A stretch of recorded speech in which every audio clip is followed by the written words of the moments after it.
Hi, everyone, and welcome to Your Mind, Your Reality, Your Results, a weekly live show where I speak with an expert in the subject of mindset so you can ultimately change your mindset and get the amazing results that you want in your life. If we haven't met before, my name's Leah Fink. I'm the owner and founder of All Thrive, and I help protect people from the pain of damaged relationships. If you ever want to know what that's about, I would love to connect. Now, I am very excited today. We have a new topic and a wonderful guest. Jamil, welcome to the show. Hi, how are you doing? Nice to have me. Yeah, well, I'm doing fantastic, and I think our audience will find out why in a minute because you have a lot of great information and a great story to share with us. So, if you guys are watching and you're watching live and you have any questions or comments to make, because our topic two today is construction and renovation, if you have specific topics that or questions that you want to ask about a current project that you are working on or thinking about, please do feel free to put those in the comments. If you're watching this after the fact and it's not live, you can still put those in there because we can make sure to get back to you with some answers. So, exciting stuff today. So I always love to start by asking, and I know especially you have a very interesting journey of how you got here. Do you want to tell us a little bit about yourself? Sure, I've been in the construction industry for 38 years, and I graduated with a civil engineering degree from the American University in Lebanon. And at the time that I got my degree, we were in the middle of a civil war that started when I was 13 years old, and I lived through that war for about 14 years until I left for the United States at age of 27. So all that phase that a person goes through from 13 to 27, the ambitions and the dreams, but we did everything normal, like concerts and outings and everything, but within unusual circumstances like bombs and car bombs and snipers shooting at you and militia fighting with heavy artillery on the street. I mean, we go to the college, for example. I remember the exam room. We had plywood on the walls because snipers were shooting at the campus. But and then we want to go home, but then you hear gunfire or a car bomb or explosions, and then you decide to stay, to go, and that's been my daily life, our daily life there for all these years. So we went through all of this through this. But since I was in American schools, I was influenced a lot by the American culture, and we had a lot of the American TV shows on TV, and I used to watch those, and I just get frustrated and sad saying, why can't I live over there? I mean, I get really frustrated. Why was I born here? Why can't I? And it was like an impossible dream for me. I never imagined I would ever make it to the United States. And I watch shows like, for example, probably you're too young, Leah, but there was a show called Eight is Enough, and other shows that shows the American life. And what I saw in those shows is probably different what Americans would see when they watch the show. I see parking lots with white lines. Wow, what an organization! Pick up the phone. There's a dial tone right there, and the way they talk, and the way they live, and the parks, and that was the dream. And I thought it was an impossible dream. And I kept calling my uncle here in California, who was in construction. And after 6 years of calling, he finally said, "Well, come over." So I went to my parents and said, "Listen, I decided that I'm leaving." And they said, "Yeah, well, there's nothing for you here." So, but I didn't have any money at the time. So I was a scout leader where I was a teacher at the time, and I had a lot of friends with that are parents. So I went to one of the parents and I said, "Hey, I decided to leave and I need to borrow $5,000, and I have no clue if I'm ever going to repay you back." But she said, well, eventually I paid her back. But she said, "I can only give you 3,000." I said, "Fine." So I took the 3,000. I bought a ticket for $1,200. I came here with $1,800 only and a suitcase. It's just and you can't imagine my feeling when the plane reached over Los Angeles and I'm looking down and I'm actually seeing the United States. This is what I've been dreaming about since I was 14 years old, and I thought I would never be here. But I got there at night and went to my uncle's house. When I woke up in the morning and I walked out, I said, "Boy, this is like Knots Landing." That was a show on TV with the cul-de-sacs and the house and everything. I said, "Ah, man, I'm going to stay in this backyard. I'm never going to leave." I was so, so happy. But anyway, start coming here, it's like starting new, regardless of my degree and my information. It's, you feel like your background has been erased, and you're gonna start. You're starting new. I mean, I didn't know how to greet people. People smile, say hello. So how do I answer? Do I say how do you do? Do I go shake their hands? I don't know. So I didn't even know they build buildings with wood. All I know is concrete. So I went through this journey, and I had the mindset of I'm gonna sleep on the asphalt if I have to, but this is my only chance, and this is what it's either this or nothing. So I kept studying and studying and reading, but every new topics that came to me, I said, buy a book, I go to a course, I go to a seminar, and with time I gained more experience. And I mean, but I had, it took 5 years before I could say I was able to stand on my own feet. I mean, if my bank account got to $100 at the end of each month, I thought I was rich at the time. One time I broke my hand, for example, playing soccer. I think it's the hand right here, and I didn't have money to go to a doctor or anything. So I wrapped it up myself and went to work at an engineering office at the time. And I squeezed my hand against the drafting table and wrote with the left, because and I write with the left. Well, that's good, but was sweating and pain for like maybe a month until it healed by itself. But my mindset was, I'm happy. My mindset was great. I don't care. This is my, I'm on my way. And now I have, after being here for 32 years, I have my own business now, construction management consulting.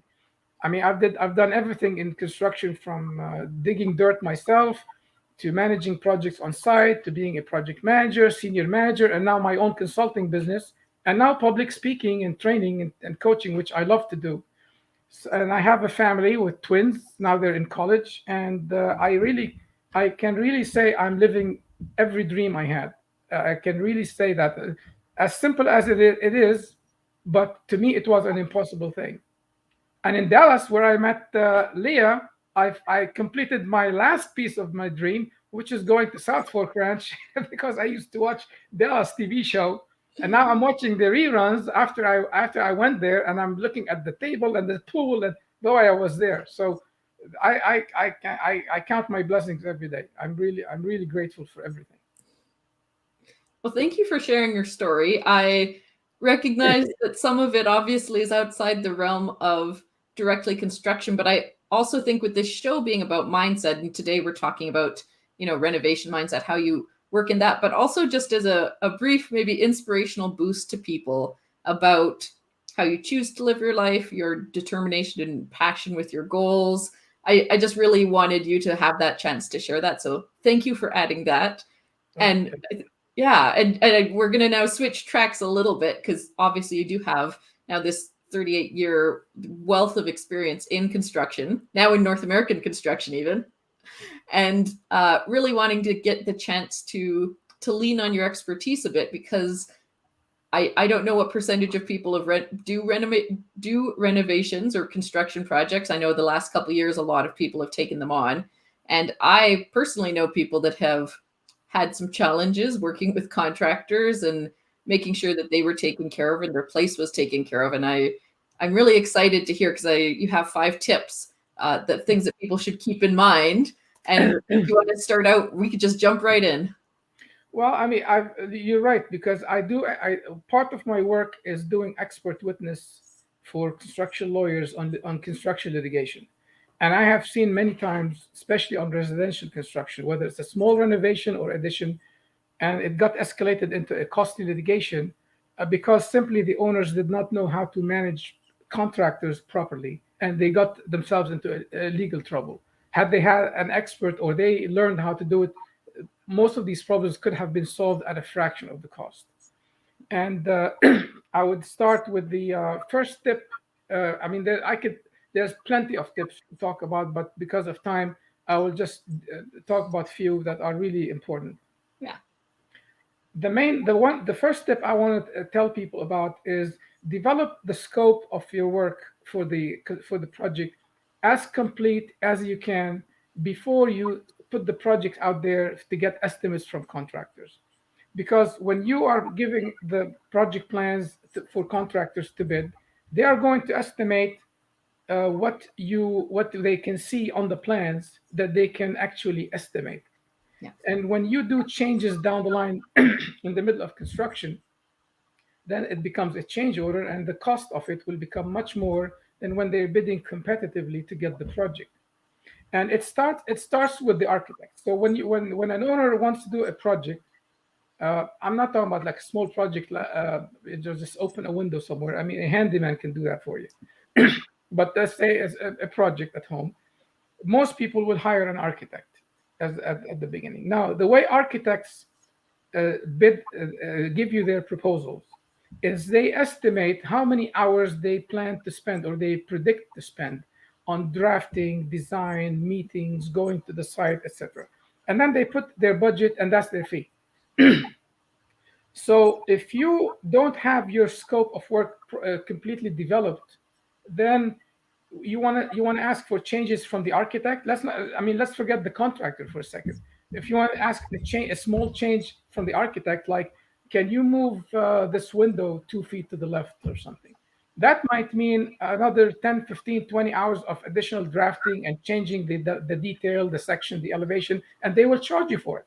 And if there's more changes, and homeowners are famous for that, they keep changing as they go. They keep changing as they go, and then they get upset when they get charged for it.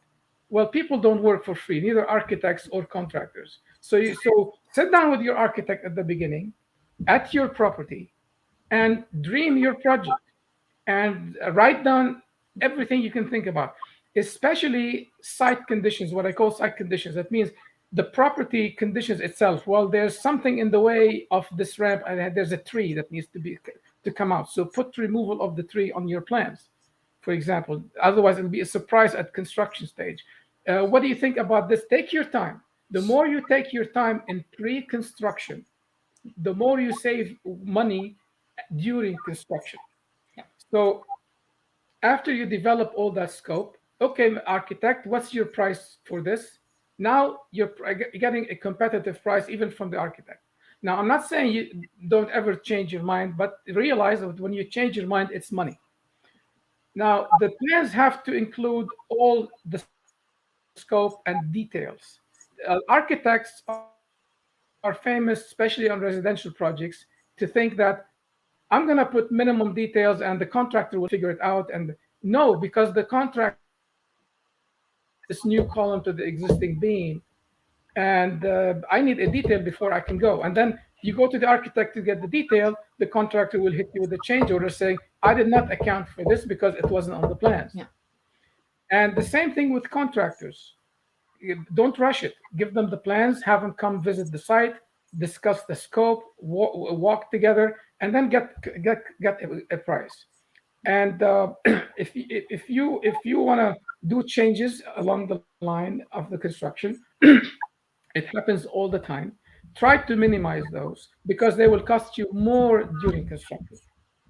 So that's the first tip I would like to give everybody is take your time and develop a complete scope, develop a complete set of plans, then get an estimate.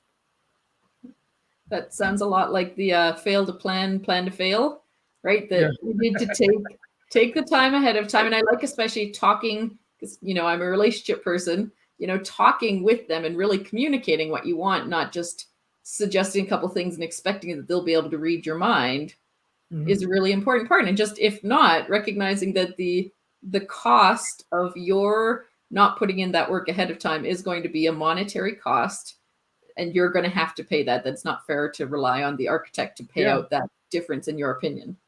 Yeah, I mean, I was a superintendent one time on a house project about maybe 30 years ago, and the owner kept making changes and changes and changes and changes. Now I was at that time only the superintendent on the job site, and because of my wealth of experience at the time that regular superintendents don't have, being an engineer myself, I helped that a lot because sometime one time the architect refused to do anything anymore because of all these changes. He even refused to draw the plan anymore. Said, you know what? I'll draw it for you guys. Change this here. I want to add the bathtub here. Change the closet over here. And if it wasn't for me mitigating and running an interference, I think that owner would have paid a lot of money. Now, a case I had, a lady in Bel Air, Beverly, not close to Beverly Hills, one of those rich neighborhoods, and she sued. There was a lawsuit between them and the contractor, and I was hired as the expert witness for the lawyer for the homeowner. I mean, she micromanaged the contractor, told them what to do, what not to do, when to stop, when to work, add this, change that, and the contractor said, I can't make money this way. I'm going to lose money. But they argue, and then it becomes emotional. Here's the thing: is it becomes emotional, and the two parties become I mean they start fighting, not because of the issue itself being real or fair. It's because, you know what, I'm going to get you, I'm going to get you back, I'm going to get you back. And they ended up paying 300 or 500,000 if they knew how to deal with each other. And I have so many stories about stuff like this. So this is where I can come in and help people sometimes. And the earlier you get the help, or the earlier you plan, or the earlier you engage an expert, or you learn how to do it yourself, you save a ton of money down the line. Well, that's, I think, something to acknowledge. A really important point here, too, is it's probably different if you have a construction project that you are building for someone else, maybe if this is part of a professional role, versus when you're coming in as the person who owns the home, who's going to live there. Even before you start, of course, you have an emotional attachment to this place and you want it to be perfect and you want it a certain way. And maybe people preparing themselves to interact, recognizing there's going to be a little bit of emotional attachment to their house, and contractors trying to obviously be sensitive to that as well, recognizing that people are maybe holding on a little bit to those ideas. Well, so true. Because when I did my own renovation at my own house when we bought it, and I'm in construction, okay, and I mean, I saved a lot of money because I know construction, and I got people. I told them what to do. I saved a lot of that. But I told my wife, of all the projects I manage, this is the worst one. Yeah. Why? Because of what you just said. Because it is personal. It's my bathroom, it's my tiles, it's my faucet, it's my paint color. It is going to impact the homeowner. They live there. So when I do construction projects, schools or something like that, it's professionally managed. It's not, I mean, it is what it is. But you're right. And the problem I see is that residential contractors take advantage of that fact, and they really take advantage of owners who don't know what they're doing. I mean, even my own house here, when I wanted to refinish the cabinets and the kitchen, I got an estimate of $25,000. I ended up doing it for 8,000 because I just say, you know what, I don't have to do all of what you just said. I'll just remove that plastic laminate and get somebody to do it, and $7,000, $8,000 instead of 25. But that's because I know what I'm doing and I know construction. So be careful, homeowners out there, that get three estimates at least for anything, and talk to the contractor. Don't just now you mentioned a relationship, which is a segue for the second tip. Oh, In my book that I wrote, Real Life Construction Management Guide from A to Z, I injected the human element and human personalities in every single task, because in my book I cover all the tasks from start of design all the way to end of construction. And it's like I said before, when we met in Dallas, that managing construction projects is 20% construction and 80% people skills. The easiest part of the construction process is construction. The most difficult is the people part. I've seen litigation go because the inspector and the contractor didn't get along, and they all hide behind the contracts that become weapons, and they escalate the conflict, and they get into court. The best advice I can give you that will save you a ton of money is, when you get a contractor, even your architect, with anybody, I mean, that's applicable. When you get a contractor on your property, establish a good trusting relationship. Now, what does that mean? I'm not saying invite them to your birthday party. I'm saying contractors are paying money every day. They're paying money for labor, for material, and they have a lot at stake.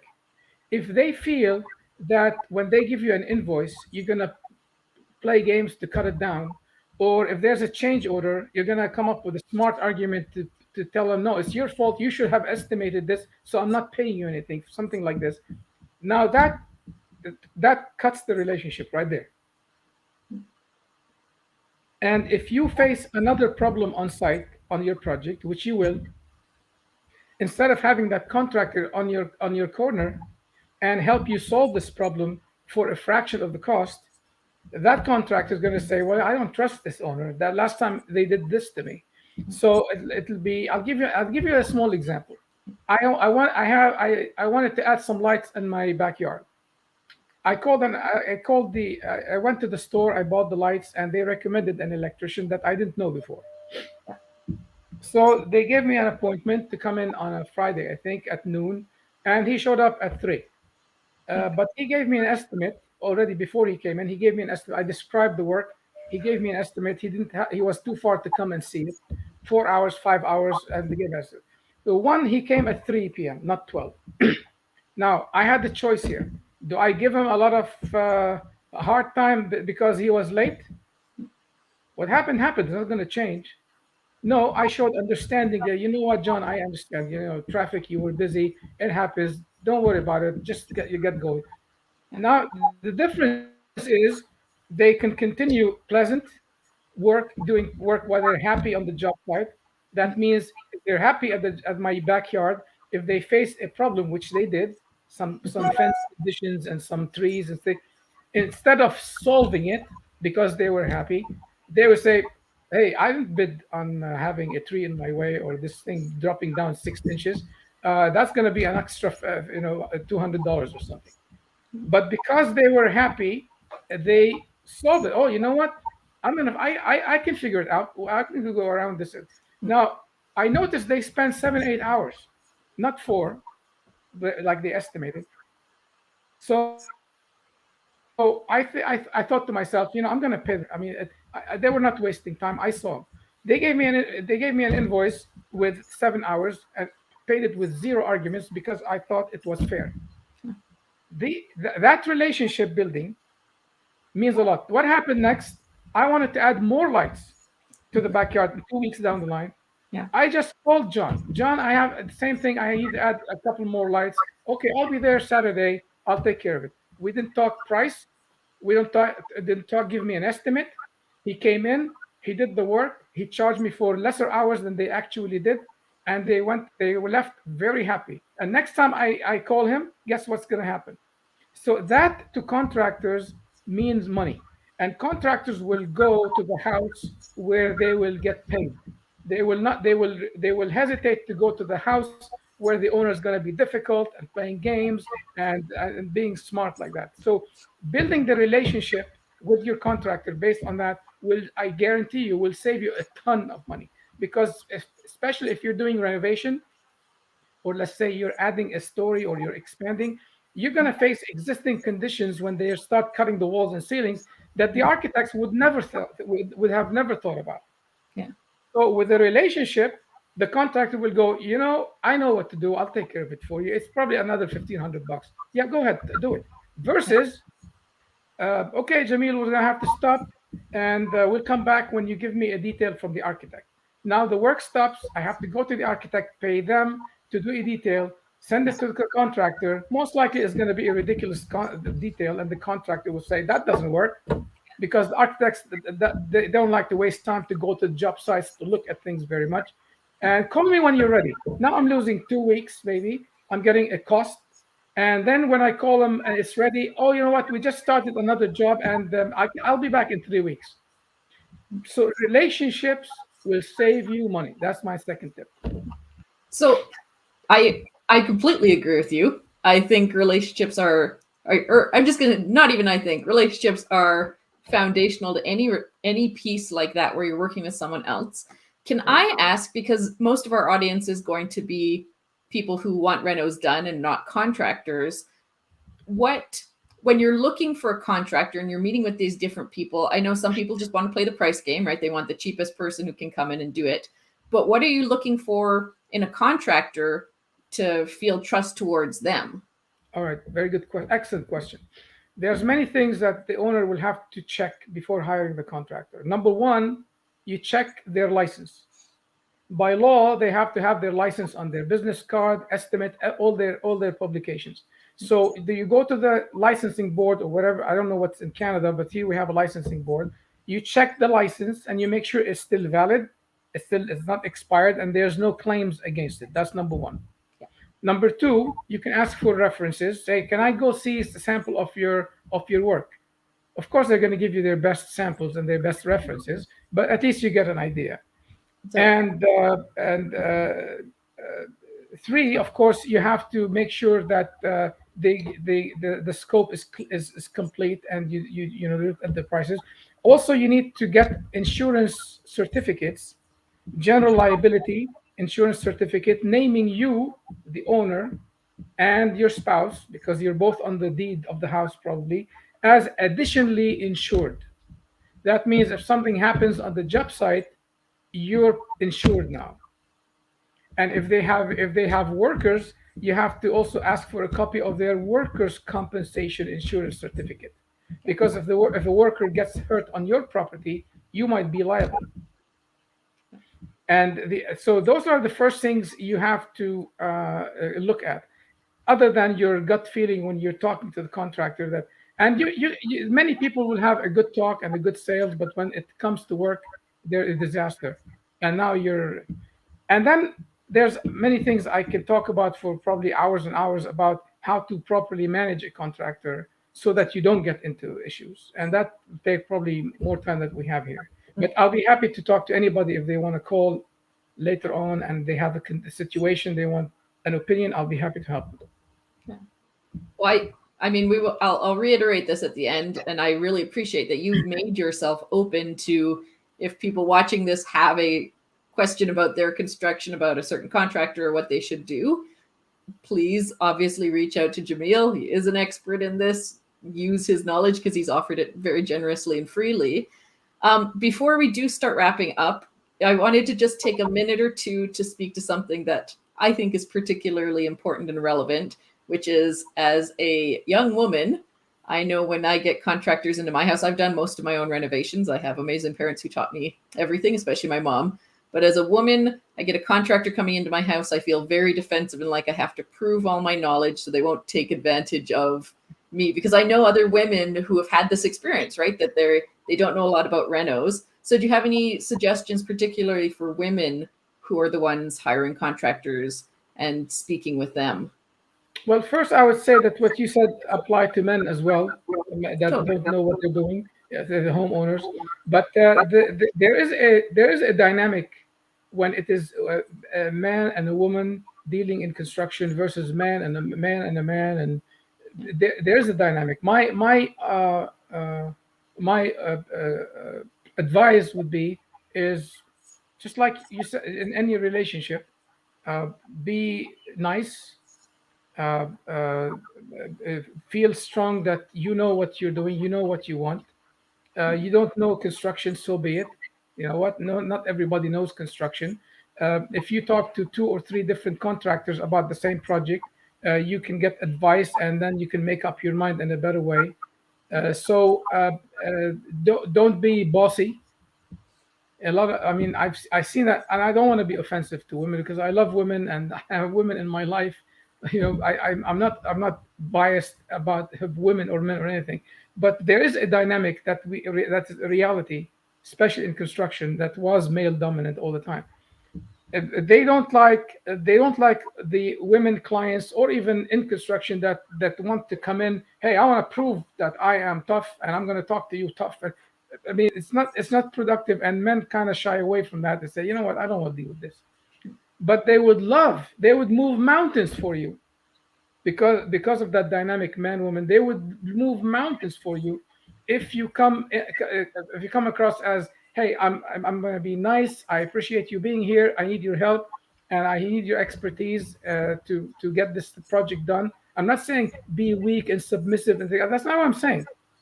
But men tend to shy away from women who want to be bossy and trying to prove, hey, I'm as tough as guys. I'm gonna talk. So that's the reality. I don't mean to be offensive to anybody, and I apologize in advance if what I said is offensive. But that's the reality, and I see that in my work because now women are in the construction industry.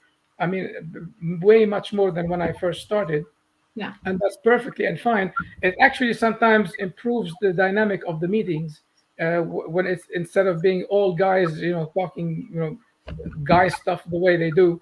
But it has to be. I mean, guys in meetings in construction right now get a little bit uh, more cautious these days about what to say, how to say it, because there are women at the meeting or they're addressing the architect who is a woman. So I personally found many times that I love much more to deal with a woman architect or a woman subcontractor or somebody if they are, easy, nice to interact with. I mean, just like Leah, for example, very nice to interact with. And if I would, if she's my client and I'm the contractor, I'll do whatever she wants. So because the way you approach makes a difference. Now, men approaching men is different. Women approaching women is different. Women approaching men is different. That's the reality. No, I don't mean to be offensive, but realizing the human nature, the reality of it, is a huge part of any business, let alone construction. I don't if that answers your question. It does. It's always an interesting point because, from my experience, I can talk about, the vulnerability of being a woman and having had construction people talk down to me pretty bluntly sometimes. And so I very much can understand those women that are maybe jumping in to be bossy as a way of trying to defend their experience. But I really like what you said. And I think that the piece I would take for everyone is if you can be assertive. So, like you said, not weak and submissive, but not aggressive. If you can really be assertive and, talk to a couple contractors, understand what you want, and then still create relationship, be kind.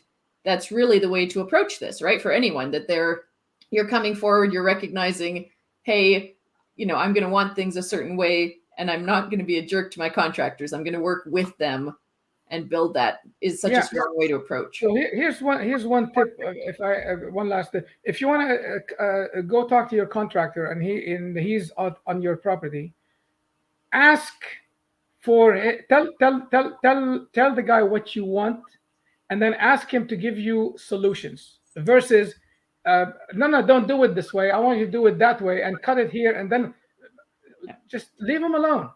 The guy knows his trade. Come in and say, you know what, I really would like to have a window over here. What do you think? Is that tough to do? No, it's very easy. I can just cut this. I want you to instead of, hey, I want you to do a window here. I know it's easy. Just cut it. They feel that you know what you don't know what you're talking about. You're just coming on like I'm a woman. I'm tough. I'm gonna that just breaks that dynamic. So it's always, and I'm not saying again, don't go there like a weak, submissive, and I'm a woman. So that no, you're not weak. I mean, women have so much skills that are much better than men in certain instances, and in certain examples, I was much happier dealing with a woman architect that helped me solve problems and give me details than another guy with a huge ego that I can't talk to. So it's not one solution fits all. It's always the relationship.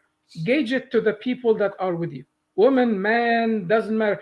Gauge it to the personality and try to guess what's the best way to approach it. If you have a chip on your shoulder and you want to try to prove something, go to a psychologist, but don't get into a fight with the contractor, because your house project will be a mess. Yeah. And this is what happened in that legal case in Bel Air.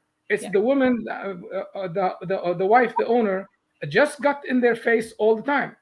I mean, I'll pay you. I won't pay you. I want to stop. I'll deduct this. I want you to go here and go there. So it ended up a litigation.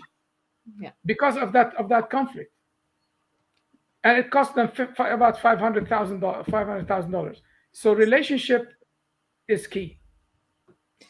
Amazing. Well, that is definitely the note to end on. I hate to, because I know you have so much more information about this, but our viewers, our audience is lucky, because we're going to make sure that your contact info gets into the chat or gets into the comment section here. So if you do have questions about your own project, a challenge you're having, Jamil has kindly offered that you can reach out to him and learn a little bit more. He's got some more great tips, even if you just want to ask him those. Yeah, just take advantage of the opportunity, because it is a fantastic one. And I want to thank you so much for being on the show today. Thank you so much for having me. It's been a great pleasure.